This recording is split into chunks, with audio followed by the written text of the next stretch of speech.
We are live. Well, hello again, everybody. Welcome to Aquarius Rising Africa, and it is beautiful Mystery Monday with our favorite guests, Brice and Stephanie. So happy to have you back. How's everyone doing? Doing Interesting. great.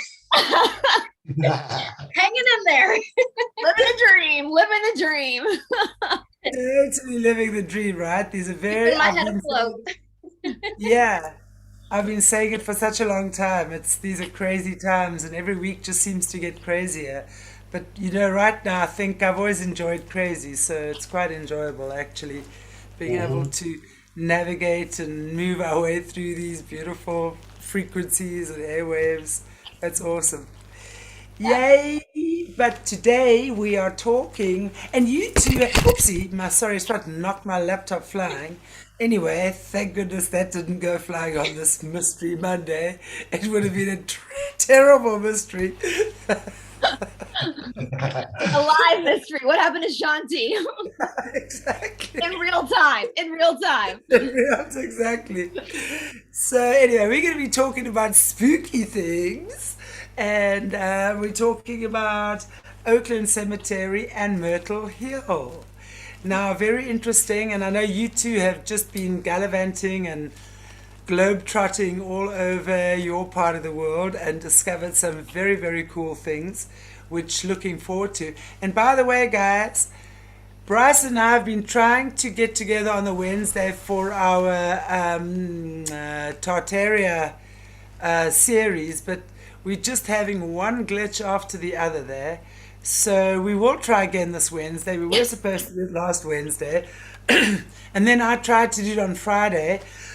Sorry, and then Brice didn't get my message. So we've just, yeah, it's just been a crazy time. But please, back for when on Wednesday we should be back with Tartaria if all goes well. What we're realizing now is what we plan and what actually transpires can sometimes be two very different things, and not through any conscious change or fault of ours.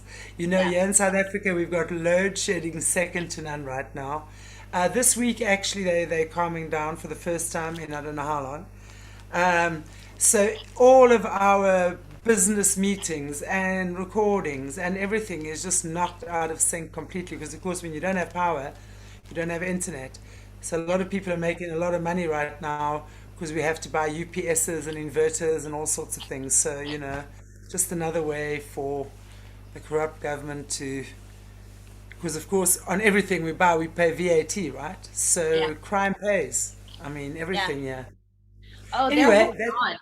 The last yeah. people left, they're holding on with all of their might. And that's speaking of Tartaria, that's why I wanted to talk about these cemeteries on your platform as well, because I keep saying, and Shanti, we were talking about this off camera, Tartaria is going to be the nail in the coffin for everything. And I think that's why, if we look at the beautiful divine timing of everything, that is why this truth, this rabbit hole, popped up later in the game. It couldn't start at the beginning. We were all too programmed. We're all programmed to an extent. We all have indoctrination from our religion, from our education. Education is proving to be the worst kind of indoctrination. The overeducated. If you have a doctorate, that means you're indoctrinated, right? And I Mm. laughed. Somebody on one of our videos, I said, I feel sorry for people who have PhDs in histories because they literally have a PhD in a fairy tale. They do.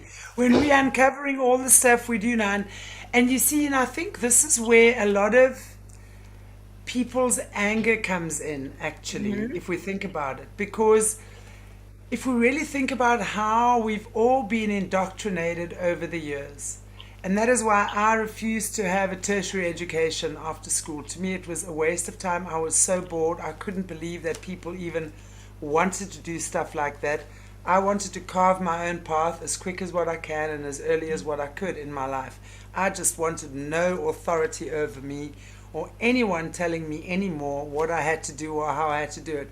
I was at boarding school for 12 years of my life, so I was just so happy to get out of there. But the point is, what I'm saying is that where things are moving now, more and more people are going to be confronted with the reality that we are governed by Luciferians. Let us never forget that God gave Lucifer domain over the earth, which according by what we understand now, Lucifer currently has domain over the earth because Lucifer got cheeky and God kicked him out of heaven, basically, in a nutshell. And he has domain over the earth where we live. We come here knowing what's going on. Our spirits know very well what's going on. So we partake in this planet where this happens. So are we surprised that Lucifer would put his top generals in places where they have the most control, which would be banking, judicial systems, politics, and of course the entertainment industry. So, it really is in that way. We choose this experience and we also therefore choose to transcend it. And I think unlocking the past, where there are so many keys to the truth, it's not about digging up the past and wanting to go back and live in a mud hut again. That's not where we're going with this. It's about understanding that there were so many keys and tools and things in the past that are available to us now that will unlock a new way of doing things using past knowledge, but in a modern day world. That's the way I see this, and I think that's really and that's what they're fearing most of all, right? Is they don't want us to be empowered because that would mean that they no longer have the control. And that's really what's going now, is the control. But so many people have literally been indoctrinated with so many things in so many ways for so long that they get so mad and they have to defend their right to be ill or to be educated or to have their doctorate and 13 PhDs behind their name. So when they have to defend that, that's when they get angry, because no one likes to feel like we've been duped, right? Especially not in such a disgusting way. What's that quote? It's easier to fool someone than convince them they've been fooled. Yeah.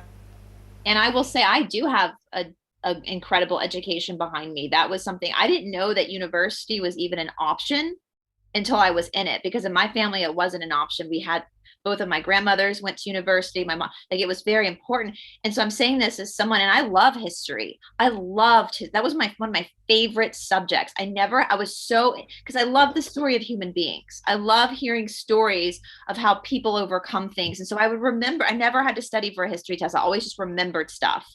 And I'm saying, as somebody who is educated by this matrix system, as someone who does have those pieces of paper, the indoctrination papers, I'm saying that as someone who comes from that world and saying, laughing about it, college was fun. I got to, you learn how to drink, you learn how to socialize, you make good friends. That's what I now take away from that experience, not the education, because I recognize now as a intelligent woman that everything I've been told is bullshit.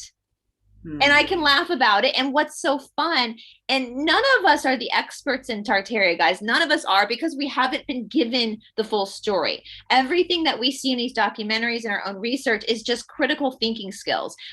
I'm now surprised. I get so many questions from people. How do you research? How do you research? We have been trained by the controllers, by the matrix, to memorize and regurgitate.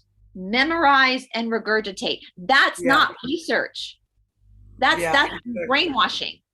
And people will ask me, well, and I'm like, this is what research is, guys. It's called critical thinking skills and common sense. So when I research something, I first start with, you have to have a starting point. I start with the narrative.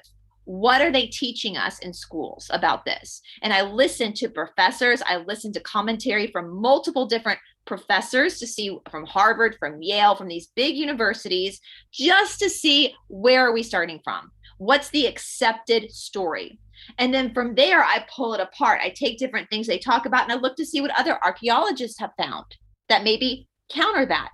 I look at lawsuits that you guys, lawsuits, especially in the United States, are public. You can get on your computer and look at how many times the Smithsonian has been sued. You can read through those lawsuits and you will learn a lot. And then what you do from there is you start to connect the dots. Yeah, absolutely. That's called critical thinking skills, and that's called common sense. You can't have cognitive dissonance and common sense. The two don't exist together. Cognitive dissonance is the exact opposite of common sense, right? So we have to get back into this place of making observations and critically thinking. And I wanted to talk about these two cemeteries that Steph and I visited. And it's actually very serendipitous because I was saying, when Stephanie was down here, I actually had no plans to take Stephanie to Oakland Cemetery. That was not on my list. But what happened was you weren't feeling well one Monday, so we couldn't film. And so last minute, I was like, Stephanie, let's just go to Oakland. We'll just go. It's a beautiful cemetery. We'll go walk around it. So it's actually divine intervention from Shanti that opened up this whole new chapter in us looking at graveyards. And I want to bring this up too. And I was saying this before we started filming is, what's so important, not first of all, the most important thing you do is work on yourself, work on your triggers, work on your shadow side, just work on yourself. And another thing you guys can start doing is what Stephanie and I are basically doing. Start looking in your backyard, because nothing we've been told is what it is. And I know we talked about this with Rosalia Lombardo down in Italy and Sicily. Steph and I looked at it. I don't believe any, at this point, my opinion from my own critical thinking skills, my own common sense, I don't think any human being should be buried. I believe from my own interpretation of things is that burying bodies is satanic. Within our fascia, within our bodies, we carry energetic properties from our soul, from our experiences. Now in India, I know Shanti probably knows this, in India, they cremate.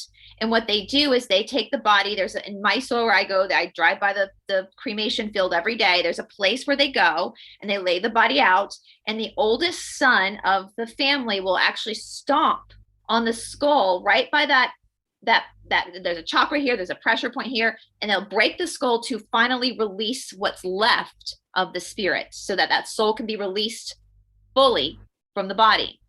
And then after that's completed, they burn the body. What we're picking up, and we can talk about this more, is that in a lot of these cemeteries, we've been now brainwashed, especially in the Western world, in the Christian Western world, to think that we have to bury our dead. So what I believe is happening in some of these cemeteries too, is they are harnessing energy from these bodies. We have what we call rest in peace, rest in peace. Why are they saying rest in peace? The body's dead. Why is it resting? Because it's not fully. There's still energetic properties remain. I know Stephanie and I, we've talked about once the everything collapsed, is that whole light body thing, also the returning of past lives we've lived, where parts of our molecular spiritual DNA is still hanging out in these bodies. Will that then return to us? Is that part of that light body, and that activation is receiving everything back to the disassociated parts of yourself coming back? I don't know. This is just speculation.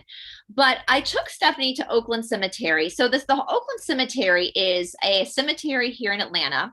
And what they tell us, now I'm going to say this before we get into it, in the Civil War, there was a great fire that happened in Atlanta, Georgia. All right. There's been numerous great fires in numerous cities across the world. We were told that the fire was from Sherman in the Civil War. I don't believe that at this point, because we know the Civil War wasn't what they told us it was. I think these great fires happen in these cities because they're getting rid of shit. They're hiding stuff. And Atlanta, the original name of Atlanta was Marthasville. They changed the name to Atlanta. I believe that this was one of the capitals of Atlantis. There's a lot of stuff here that makes me believe that, but we're not talking about Atlanta. We're talking about Oakland Cemetery. But when we get to Oakland Cemetery, I want people to remember this, that there is something about this city, Atlanta, that was important enough to our story that they had to burn it down. All right. Same as Chicago, same as London. They had to get rid of stuff. All right. So Oakland Cemetery in the early 1800s, as the narrative, what they tell us before the fire happened, the settlement here of Atlanta needed a place to bury its dead. That's all every story of every cemetery starts in old towns, right? What are we going to do with our bodies? And so they bought this little piece of land that now we call Oakland Cemetery. Now, over time, Oakland built up and got bigger and bigger and bigger. In 1857, it was finally open to the public to start burying your dead. Again, I think this is all bullshit, but this is what they tell us. All right. Now, the fire of Atlanta happened in the 1860s during the Civil War. All right. So it opened right before the Civil War started. Now, Oakland sits up on a hill. Now, Oakland itself was considered to be a social place in the late 1800s, where socialites in the city. Atlanta's a very wealthy city. There's a lot of money down here in the South. There's a lot of poverty too, but there's also a lot of money. So these socialites would come to the cemetery and socialize to find their husbands. And now we get a different story in the divination of this, which I think you guys can maybe think about what they do. These groups of people do. We know Atlanta is very deep state. We have Coca-Cola here. We have the CDC here. We have CNN Center is based out of Atlanta. It's very, very, it's a high, the Georgia Guidestones were 90 miles outside of Atlanta. So this is a high concentrated area. And what's interesting to me, again, using my critical thinking skills, common sense, wherever they have their hands hardcore, wherever there's a hard grip on a city, there's something there. There's something important there. If you watch the opening ceremonies of the 1996 Olympic Games, it's very telling here in Atlanta of what they were saying. All right. There's an energy they're harnessing from this city. Now, remember, all energy cannot be destroyed or rebirth. It can only be changed and transmuted. Right. So what was originally here was probably very positive. There's a lot of granite here. Of course, the Guidestones, we have Arabian Mountain, we have Stone Mountain. Granite is very healing, these big mountains made of granite rock. And so so with Oakland being there, when I brought Stephanie into Oakland, and still to this day, Oakland has concerts at the graveyard. There's no more burial plots available. But it's beautiful, isn't it, Stephanie? What was your first experience with Oakland when you first walked in? It was weird because normally cemeteries, they don't creep me out per se, but a lot of times, like, there's only one other cemetery I've walked into and I felt like complete peace, and that's where my grandparents are buried. And I don't know if that's just because it's my grandparents there, but this had a very peaceful vibe to it. It was very stunning. Like, and there's different parts of this cemetery that have almost like a different feel to it, or different types of like tombstones. Like it was very interesting. But the mausoleums is what really caught my eye, because they don't look like mausoleums. No, they look like little mini Tartarian buildings, really. And show some of those pictures while we're talking about this. All right, give me 1 second. I just need to get to them. So yeah, the mausoleums at Oakland Cemetery look like little houses out of a fairy tale. They don't look like any mausoleums I've ever seen before. It's unbelievable, the detail in these mausoleums. They almost look like the tops of steeples. Shanti, can you have me share screen, please? Sorry, honey. That's okay. That's okay. There we go. And again, as I started off saying this, before I understood what Tartaria was, and I believed the narrative we had been told in school, I did not notice. I had been to Oakland so many times, and I never paid attention to the fact that these mausoleums didn't specifically look like some of the mausoleums in other cemeteries. There's even more that are fabulous. I mean, they're just like unbelievable in their design and how they there's a handshake. This is a Freemason one. Lots of Freemason symbolism on the graves in Atlanta. This is the Civil War stuff, which we'll get to. Let's focus on the mausoleums first, though. Let's look at the mausoleums first. I have to find. Hold on. Let me go back here. I know I sent some to you too, Morné, as well. Some pictures of the mausoleums. Hold on. I'm gonna stop sharing screen and find it again because I'm having a hard time. Put that up. So give me 1 second. And again, guys, there's lots of famous people buried here. Margaret Mitchell, who wrote Gone with the Wind, is buried here. Bobby Jones, a famous golfer, is buried there. Kenny Rogers, a famous country musician, is buried there. A lot of famous people are buried. There's more. I'm not super up on all. So you can go to this cemetery and take a tour and find all these graves. But when we walked in with Stephanie, first of all, that was the first thing we both noticed. I've been to Oakland Cemetery countless times, but going with Stephanie, it hit me. I was like, oh my God, these are not mausoleums. Yes, there might be bodies in there now, but that's not what these buildings were originally. My common sense, my critical thinking skills are telling me something's not right. This is not what a mausoleum looks like. And some of these families that own these mausoleums are so old that there's nobody there to counter that. There's nobody left to say, actually, yeah, no, this wasn't in a mausoleum. They just put a name on it and claimed the family owned them. And so here's one. I mean, there's even more that are just, I mean, look at that. Look at the Tartarian design of these buildings. So again, if we go back to the documentary done by the 7-hour documentary where he says, yeah, right. Like, so you're telling me that before that they even had power tools, they were creating these mausoleums? I mean, there's one that looks like a freaking castle, a miniature castle. Yeah, I will get to it. I got lots of pictures here. Wow. And all the mausoleums in the cemetery are in the same area. They're in the same area on top of the hill. It's almost like, just putting it out there, I don't know if this is true or not, it's almost like a mud flood came in and buried the bottom of a temple or a cathedral that was healing people, and all we have left are just the tops of the cathedral. Wow, and now they've changed that into what they call the mausoleums now, right? Is that what you're saying? Yep. So in fact, it's sunk a lot deeper. But let's look at that then, because if we recall the Tartaria segment we did, was it the first or the second one? I know we've done two. I don't remember now. When we were talking about the mud floods, how many meters do we remember? How many meters of mud? I can't remember, but I know it probably varies, I would say, from place to place. Do you remember, Shanti, how many meters of? I don't remember. I just know that the bottom, in the majority of houses that they were looking at, the majority of those were the window, the first window was ground level.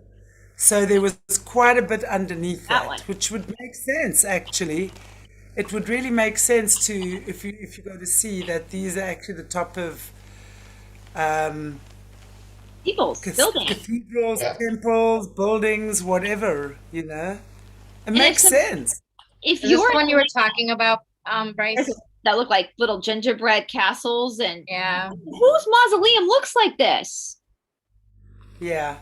Who? I mean, listen. I mean, I know burials are expensive. You got to pay to be born. You got to pay to die. Like, they've just really got us by the balls in this matrix system.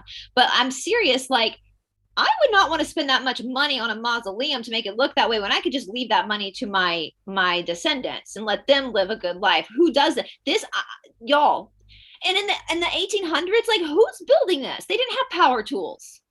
Who put this up? If you stand at the bottom of the cemetery towards what they call Pauper's Field, you see how steep the hill is going up to where the mausoleums are. And so it's almost like, again, underneath that hill, there's a temple, there's a cathedral, and those are the tops. That's what it looks like. So we started walking around even more. Now, of course, there's a lot of obelisk in these in this graveyard, as they are in multiple graveyards. And I have said this until I'm blue in the face.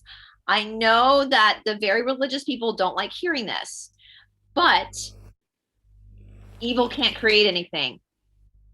Darkness can't create anything. It can only mimic and invert. Only the light can create. Yeah. Everything you see that the bad guys use was shadow emulates. Yeah.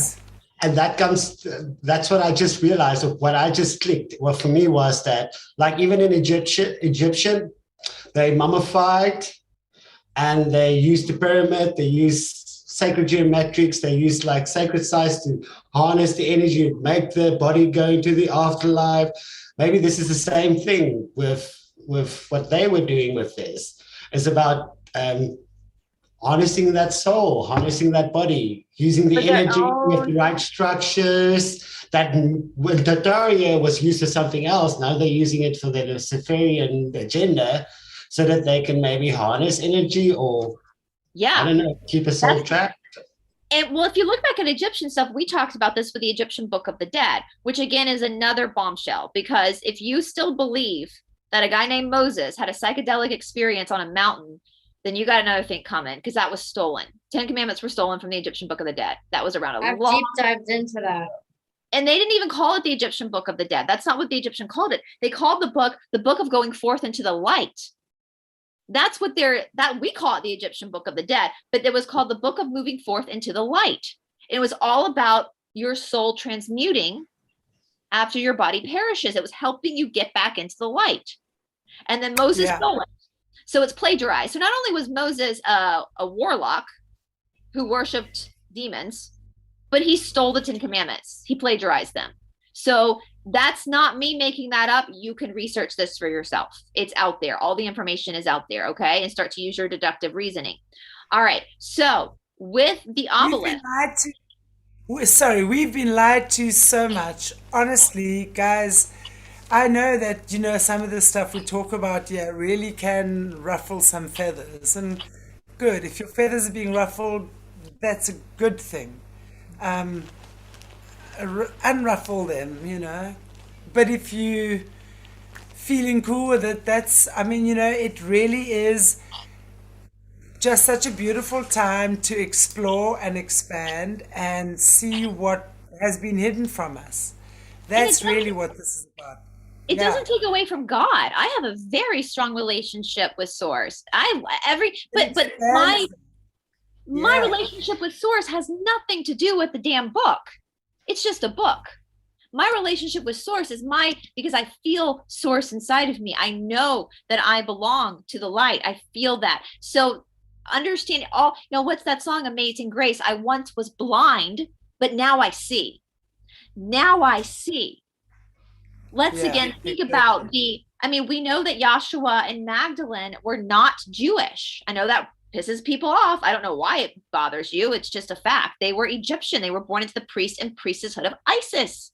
They were not Jewish. They were not Jewish. So what does the Bible follow? It follows the lineages of the banker family. Also, too, take the name Jesus. Jesus actually means Hail Zeus. And I did a very, very lengthy deep dive on Dark Outpost about that. I did hours and hours of research on that.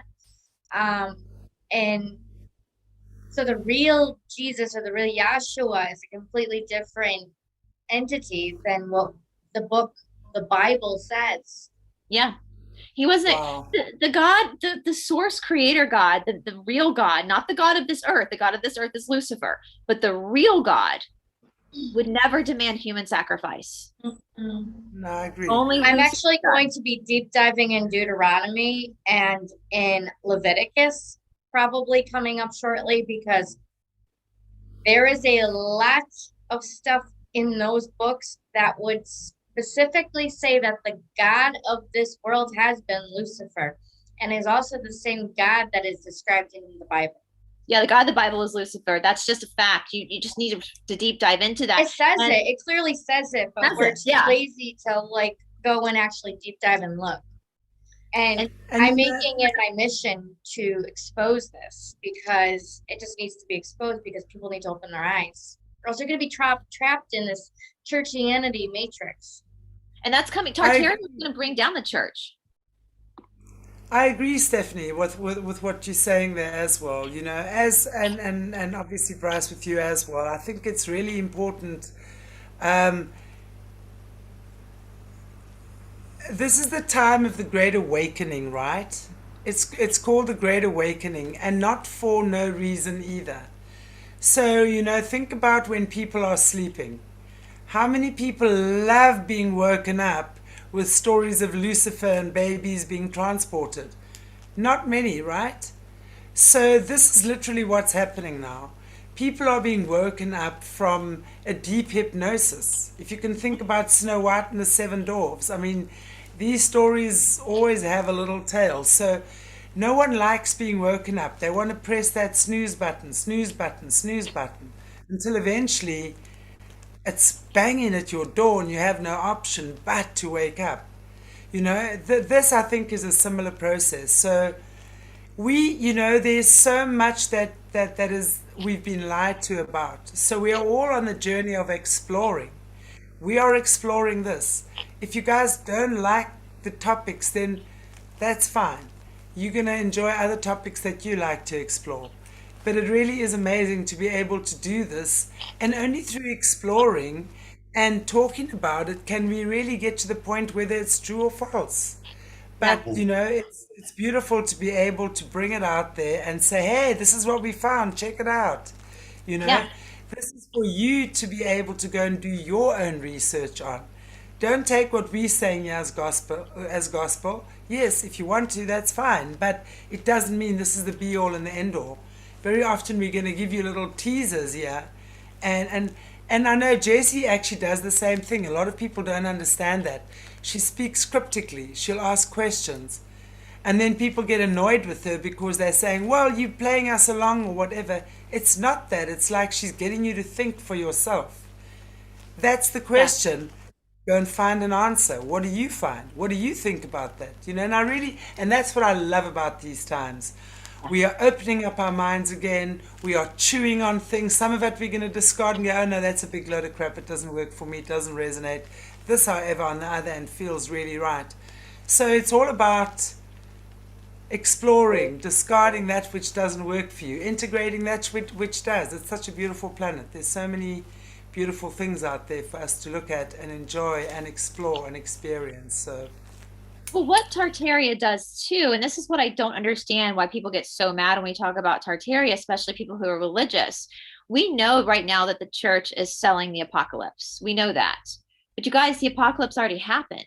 Tartaria was the 1,000 years of peace, according to the book of Revelation. So that's really good news. That means that we're at Gog and Magog. What happens at Gog and Magog? So that means basically what happened was, if you're following Revelation, we had the fall of Atlantis, which was the apocalypse. Then we had the 1,000 years of peace, which we covered, which were the Merovingians, the cicadas, the healing, the 1,000 years, which is also known as Tartaria. And then according to the Bible, according to Revelation, then Lucifer would be released again for a short period of time for the final battle. That means that the Lucies and their god Lucifer are balls to the wall right now with and we see it. How obvious is it? How freaking obvious is it right now what's going on? So we're at what the Bible would call Gog and Magog. And I know people think those are locations. I don't know what Gog and Magog mean at this point. I don't actually think they're locations anymore. I think in future proofs past, I think once we're through this, we'll understand what that actually means.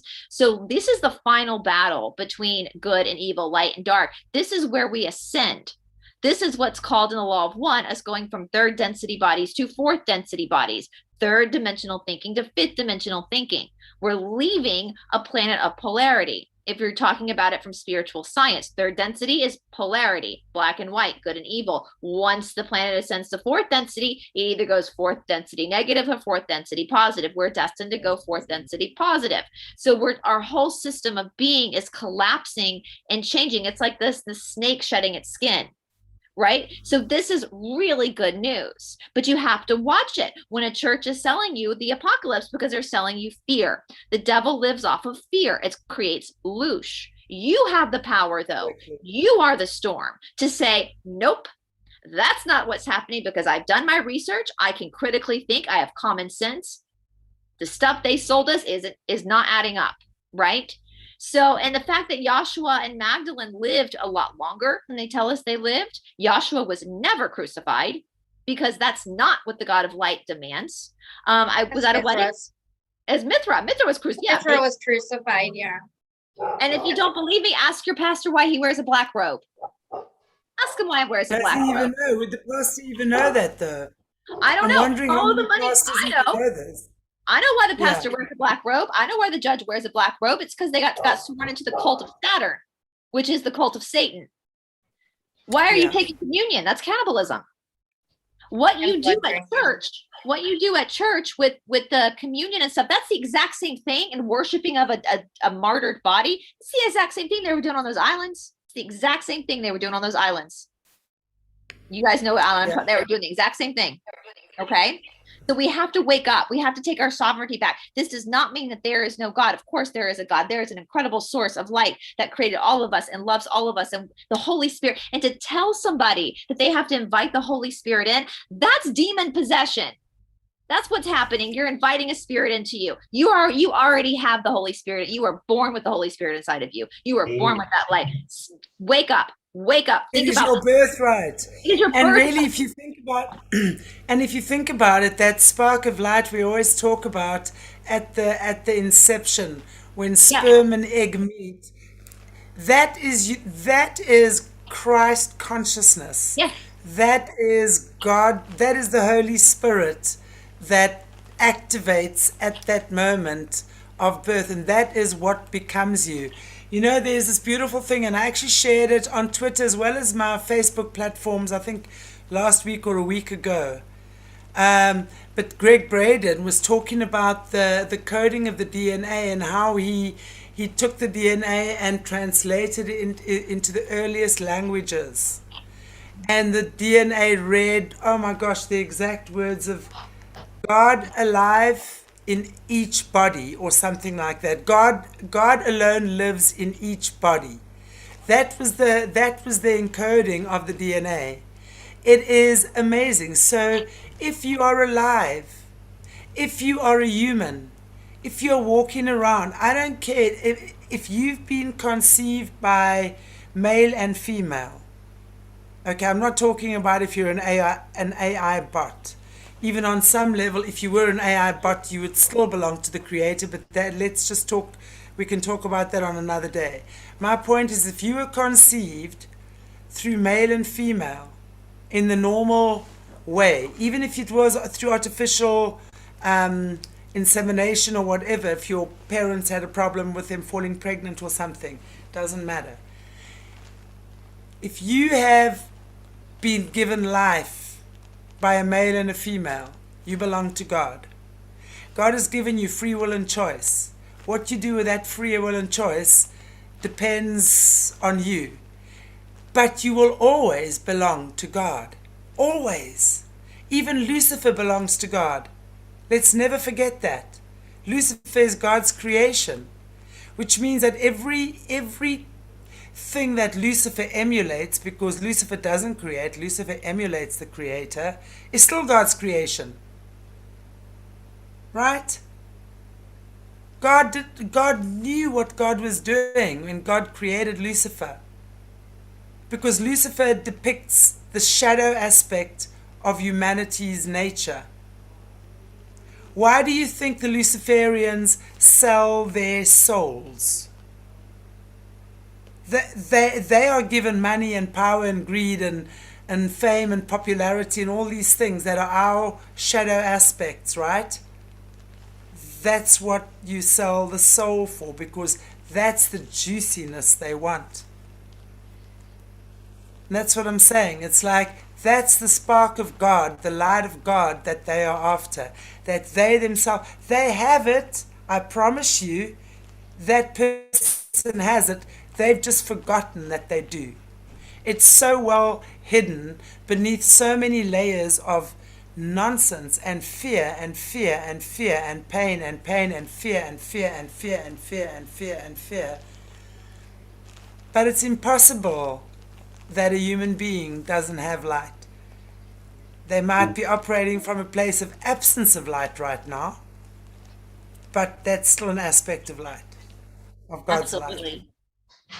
And that's what we need to remember when we look at these historical things, especially with like the obelisk, because the obelisk is a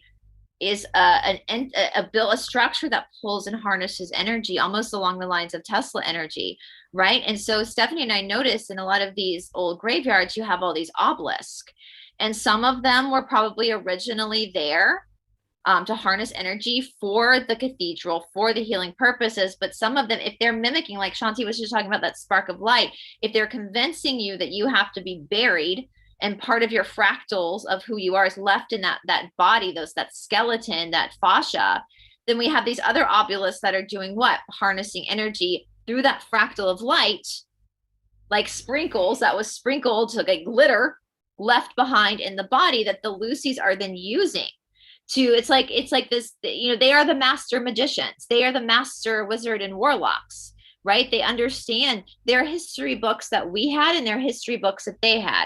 There's information we're given and there's information they're given. And when it comes to this magical stuff, when it comes to the quantum, when it comes to divination, when it comes to astrology, all this stuff that the church deems as satanic, I then ask you to go research the Hess Act.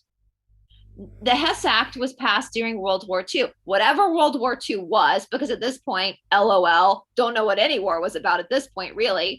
I mean, all we know is that both sides were funded by the same people. Whatever war there was, right? That's all we know, is it was just one big like kerfuckle to like mess us up, and which we're gonna get into some with Oakland before the 1900s and the 1800s. But the Hess Act, you know, they decided to strike a deal with the Pope and yes, if you're a Protestant, you take a knee to the Pope. I know you don't think you do, but you're all under the Vatican, right? We all are. And in the Christian faith, we're all under the Vatican. We're all, but they decided to tell people that this was satanic. Why? Why did they do that? Well, common sense, critical thinking skills tells me that dumbed us down. That we would not be able to understand the way the universe actually works. We would not be able to understand the language of God through the stars, because God created the stars too, right? He created the stars. He created the planets. That's the actual calendar, not our little rinky-dink calendar that was created by man. It's the galactics that tell us our time. So when we're looking at all this stuff in these cemeteries now, Stephanie and I, if you are an American, you know this to be true, especially if you live on the East Coast of the United States. How many freaking cemeteries are in your town that has a huge portion blocked off for Civil War bodies or American Revolution bodies? Well, let's break this down. Let's just common sense now.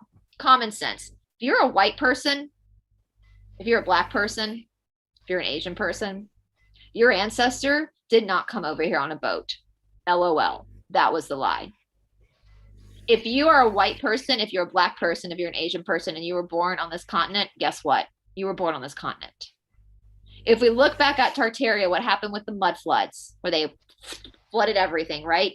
And then they recreated human life using DNA. They used the DNA from the dead Tartarians, from our ancestors. That's why we can connect back, is because they had to use the DNA from somewhere. They can't create DNA, so they had to go pick it off of the bodies and create humans again. All right.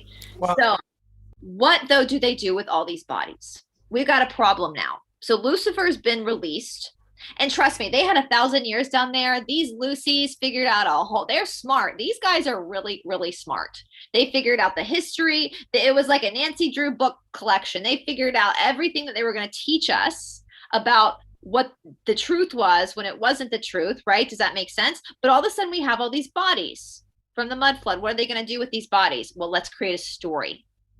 Let's create a story, especially if you have all these bodies on the East Coast of the United States. Why? Because we've got Atlanta here. We've got DC. We've got Philadelphia. We've got New York. We know from DC that was major Tartarian. These are huge hubs for Tartaria. There was a lot of people that were there, and all of a sudden, boom, they got wiped out. What do? How do we convince these new humans that this wasn't a bad thing? We create stories to explain it. Yeah. So, and we actually channeled, Stephanie, you channeled somebody in the Civil War area of Oakland, didn't you, Jim? Yeah. He's good. You were like, he's good. And the video was so funny because I'm like just channeling him on my board, and I'm like, so I'm talking to Jim. He's good.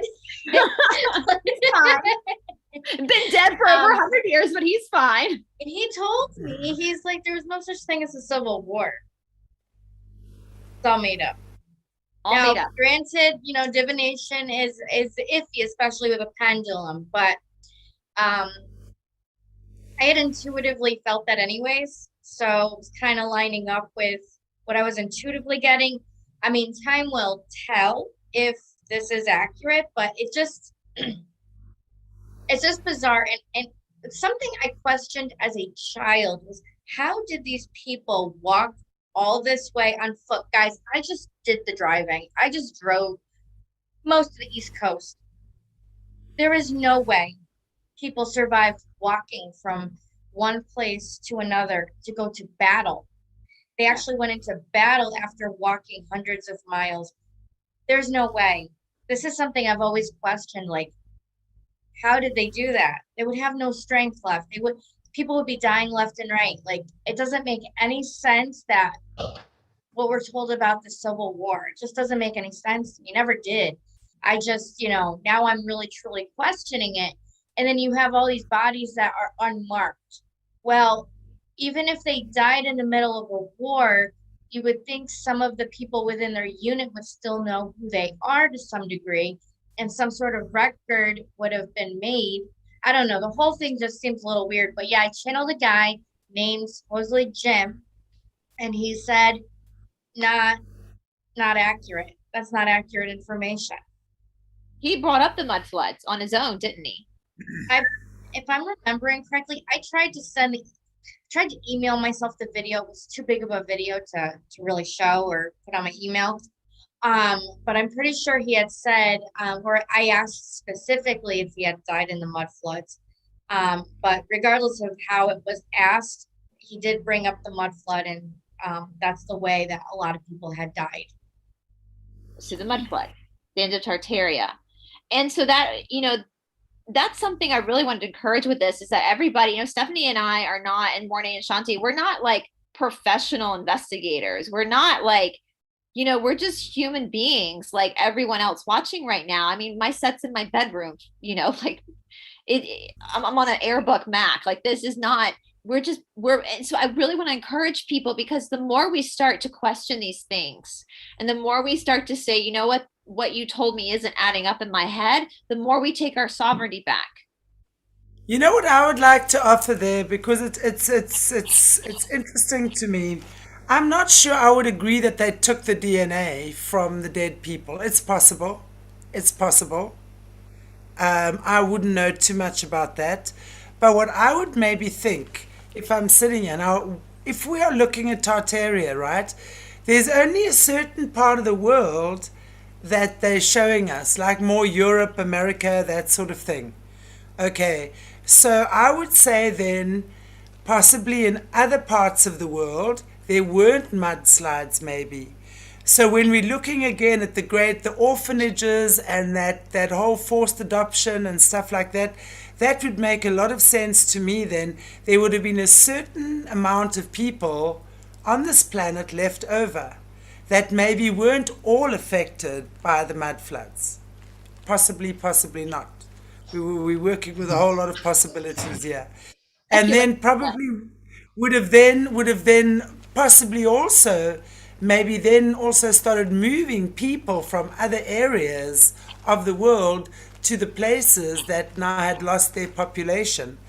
And I say this as well because if I also look back to the 1400s, there's not, unlike Tartaria, but there's sketches and drawings that people have done from the 1400s going back to as far back as then, where you are seeing pictures of the Congo here in Africa. Africa was the leader of universities, education, canals. Or, I mean, if you look at how Africa was operating there, you see the kings, the queens, the castles, the canals again, like we saw in Tartaria as well.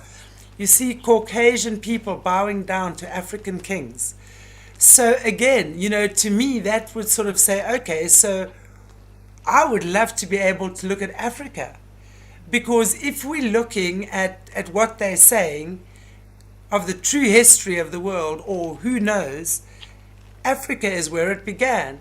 When you're looking at the oldest DNA on the planet, the Khoisan, or the Bushman people, are said to have the oldest DNA, which they still got the tiniest tribe here in Africa, and the other tribes were, as they moved out, then obviously became offsets of that.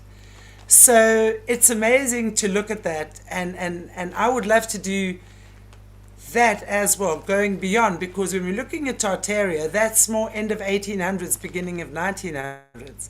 So now if we go back even 400 years prior to that, and we're looking at looking into the deeper civilizations, I would love to know. And if any of our viewers have any information on that, I would love to hear that, because I couldn't find much on that whole. And you remember I did that talk, the Kabbalah in Africa, a couple of months ago on, I think it was Negative 48 channel. And I did quite a bit of research into that, into the and there's also another girl, Marguerite Meta, who I worked with as well. She's also, she's from the Congo, living in Atlanta now as well. And she's very, very switched on when it comes to that. So it's nice to look at that. We should have a look at that as well, going deeper into before that even. Yeah. Well, and that's what, so I know, like, I had a subscriber from New Zealand that said that they have Tartaria buildings down in New Zealand, that she's just now, and that's what I want to encourage everybody to do. You know, like, we laugh about being the Boxcar Children, about being Nancy Drew, but like, you seriously, guys, you're not going to get the truth from the government, period. And all schooling, I mean, I know I did a deep dive into the Federal Reserve, and interestingly enough, where Myrtle Hill is, the cemetery in Rome, Georgia, is where Woodrow Wilson's wife, the First Lady, is buried. She's from Rome, Georgia. Now, he is the president that signed in the Federal Reserve into effect in the United States, which affected the whole world. The federal, don't kid yourself. It's not just America. It affected the whole world.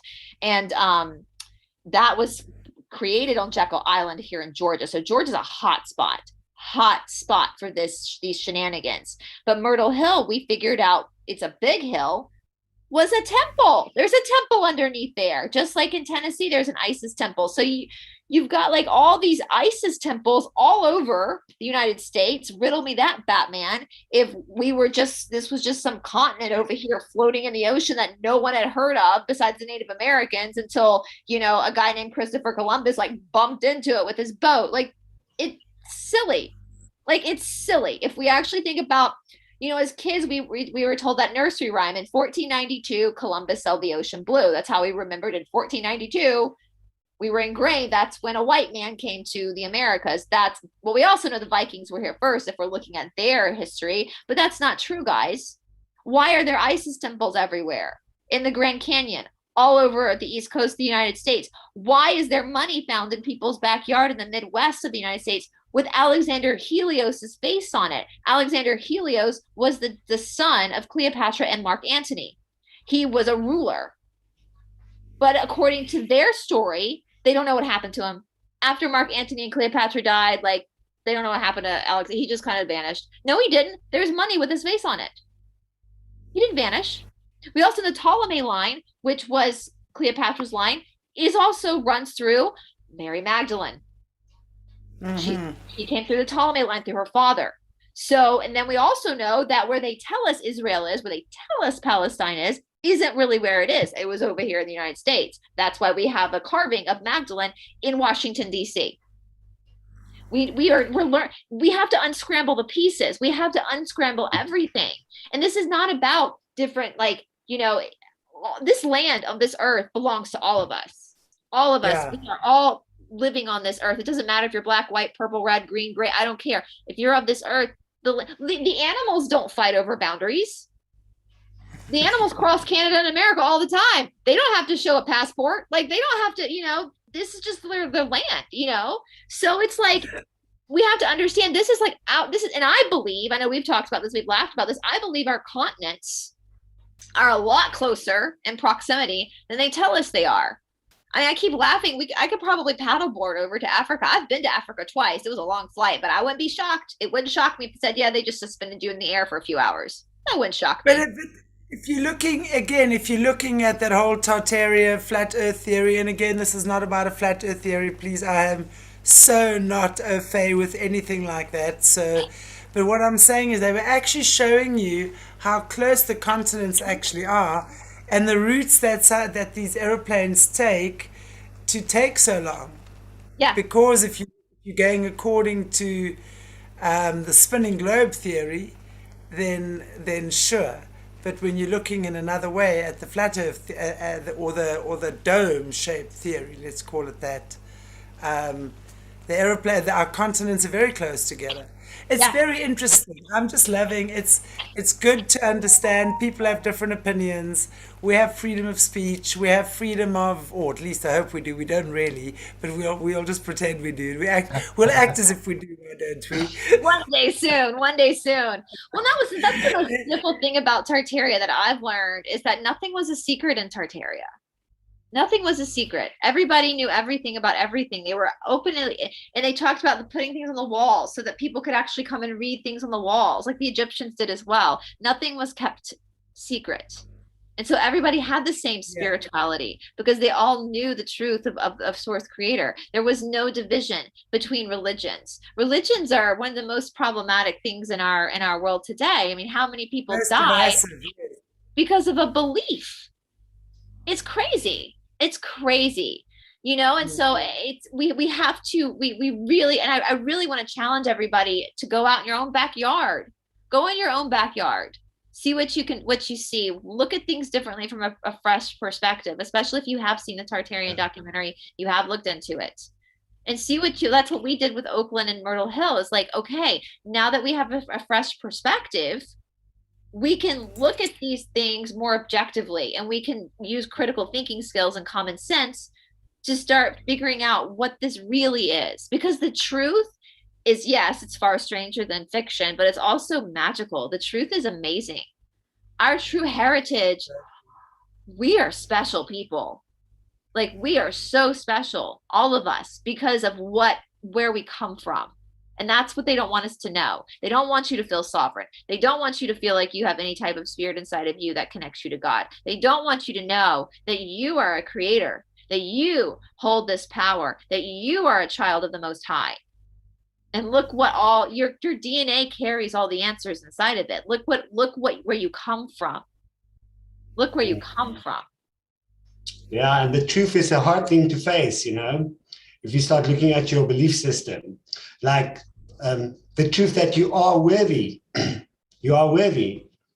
I know I'm not worthy. I did this wrong. I did that wrong. It's so hard to face because you feel you have to prove yourself. But in God's eye, you're worthy. Oh, yeah. So what I'm trying to say is, like, when questioning your faith, it's really difficult for people. And I understand completely if you're a very like Christian, that these stuff can trigger you and stuff like, because it's very hard to face those belief systems. So start small. Start with, like, why do you believe a rose is a rose? Why do you believe a bee is a bee?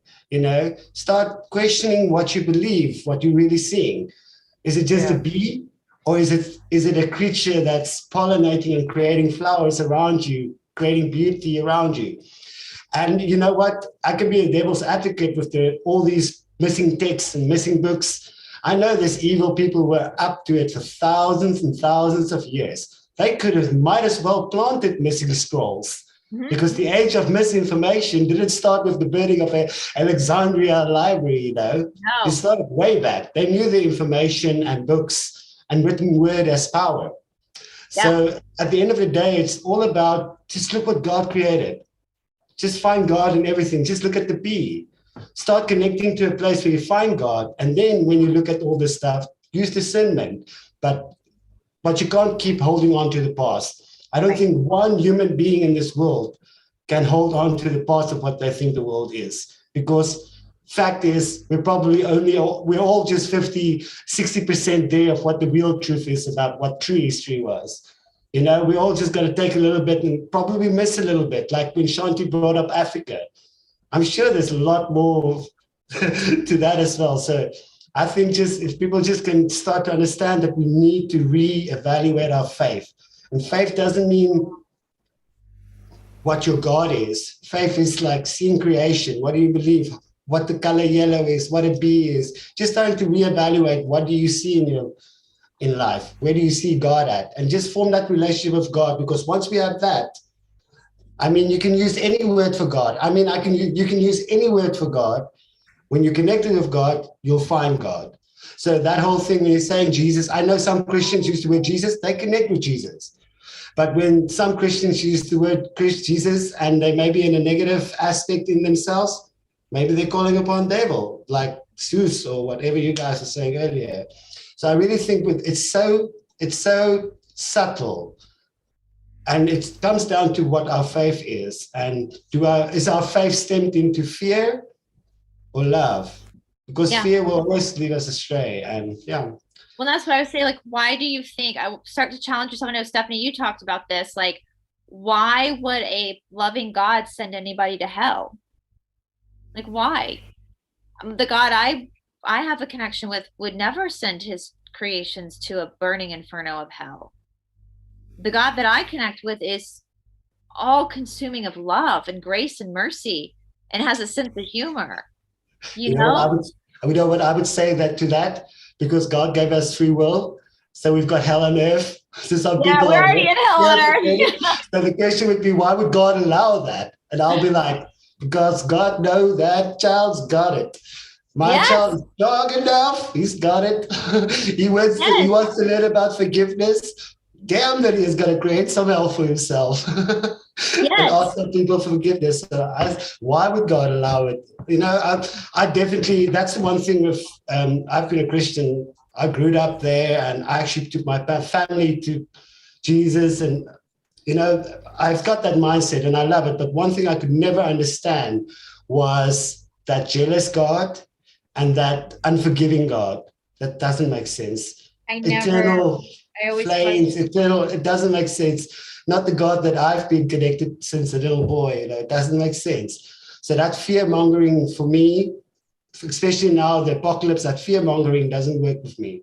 No. Doesn't work.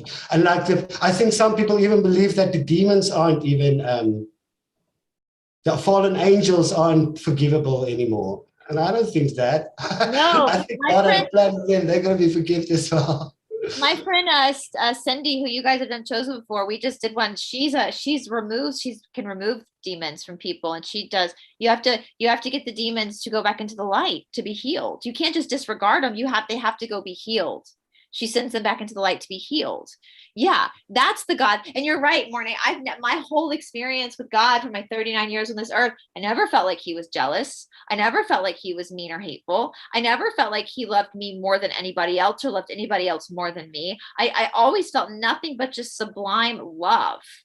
And that gets back to that whole, like, is the God of the Bible Lucifer? Because we know Lucifer is jealous. We know Lucifer doesn't hold grudges. And, you know, so we just have to start. And, you know, it's when we're so programmed to believe something that someone's told us. We have to understand what damage that's doing to us mentally and start to release that. And Morné's right. And as I said in the beginning, we're not experts on Tartaria. We're just working with what we've got and jumping to, you know, rational conclusions with critical thinking skills and common sense. And I've said this on my channel before, our opinions are bound to change on things. I have videos up on my channel that I've never taken down where I have a totally different opinion now than I had then, because more information presented itself. And so my opinion changed.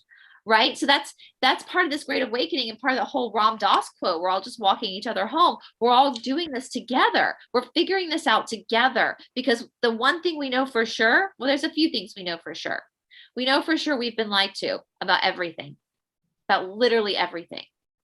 And we know for sure that the real God, the creator God, the source God, is nothing but abundant love. Mm-hmm. Unconditional, abundant, infinite. Yeah, absolutely, that's for sure. Wow. Well, ladies and gent, it's been fabulous as usual. And as usual, time just flies when we're having fun, right? So I want to thank you both. You're taking out the Matrix. Yes. Thank you so much, both Steph, to you, and beautiful Brice as well, Morné, as well to you. Thank you. Just is there anything you two ladies would like to say just in closing before we bid each other farewell? I would like everybody out there to go just investigate your own backyard. Send us pictures of your cemeteries. Go to your local cemetery. I have one right down the street. Actually, I literally could it's like a 4-minute walk. And I'm like, I pass it every day and I keep forgetting it's there because I don't go by that way all the time. I'm like, I gotta go there and investigate myself because I mean, it's a really, really old cemetery. There's a lot of Native American burial grounds around this area. My house is actually haunted. I have entities in this house. I'm not afraid of them. They're nothing that are nefarious or anything like that, but this is really old land where I am. So I'm gonna start investigating that myself and see for myself what is lingering in this area and everything. And we have Tartarian buildings in the small little town that I live in. So get out there and investigate yourself and be your own Nancy Drew. Send us the pictures. I want to see. Send us pictures from your own backyard. I want to see wherever you live in the world, whether that's America, Canada, South America, Africa, Europe. Send us the pictures. We're doing this together, guys. We're all doing this together, figuring this out together. I could do a whole slideshow if you send them to us and put a video out there. Do you want to? That would be actually very, very interesting. So if you guys want to maybe send us some stuff and we can actually put together and we can show you what people have, you guys, the viewers on our show. So please do that. If you can send it to, I don't know, Morné or Steph, who should we send it to? Okay, well, we can put the link in the description below just to send us your pictures or stories around this. Will be very interesting. Where is it from in the world? Yes, absolutely. And yeah, give us as much detail on the Tartarian building structure, whatever it is you're finding. Let's just actually see how much of this is out there. Not just the huge, massive buildings that are famous and had great shenanigans going on there, but the average person on the street would have obviously also, I mean, if we're looking how they would harness their electromagnetic power, the average person on the street would surely have done the same, right? Yeah. If they needed to, who knows if they needed to? Probably not, because of all the other stuff that they were putting together anyway. I mean, it just was there. It's amazing. Yeah, I mean, that's what I'm saying. We just walked into this graveyard, this famous graveyard in Atlanta, which Atlanta is a big city, of course, but even in Rome, it's a small town, we found so much. So you could live in literally, as we say in the United States, bumblefuck nowhere, and you might find a Tartarian something or other in the grave. Just go look, guys. Yeah, I would love it. Like, send it in and let's put where you're from and the story. Let's do this together. I'll do a whole slideshow video if you guys want, and then present that. So I did one on our trip. I had to take it down because there was some sort of issue with music or whatever, but I had so much fun making that video. I'll do it again. Yeah, that'll be fun. Thank you. And then maybe, I don't know, we'll see next week, the week after, when we chat about this again, see what comes in. We can then just do a catch up and just see what you guys think. I think it's fun. Yeah. I think it's lots of fun. Yeah. Yeah. Okay, guys and girls, yay, from across the world. Thank you so much for tuning in again to our beautiful Mystery Monday with our gorgeous Brice. No, you're not Brice. You are Brice. Brice and Stephanie, and of course our Morné. So thank you so much. We look forward to seeing you on Wednesday when we carry on with our Tartarian. Fingers crossed that it happens. That's the plan. Yeah, we will see if the electromagnetic forces allow for us to meet on Wednesday. They haven't the past few weeks, which has been interesting to say the least. And it's funny, not just there. Brice and I haven't been able to reach each other on any platform. No WhatsApp, not Signal, not Telegram, not email. Actually, I haven't tried Twitter. I should try Twitter. We haven't. Oh, maybe we won't try Twitter. Wink, wink. Yeah. Tell Elon to misbehave. Elon must get his butts off us. Okay, guys. Love you lots. Take good care of yourselves. If you haven't already, please give us a like and a share and a subscribe. You're on Aquarius Rising Africa. You can find us on Rumble. Please, subscribe to our Rumble channel, because as we've said, we're kind of going there more and more and more and more now, as things get dodgier and dodgier. Find us on BitChute as well, ODYSEE, Facebook, both Solutions with Aquarius Rising Africa as well as Aquarius Rising Africa too. Take good care of yourselves. Mwah. See you very, very, very, very, very, very, very soon. And don't forget, research is not witchcraft.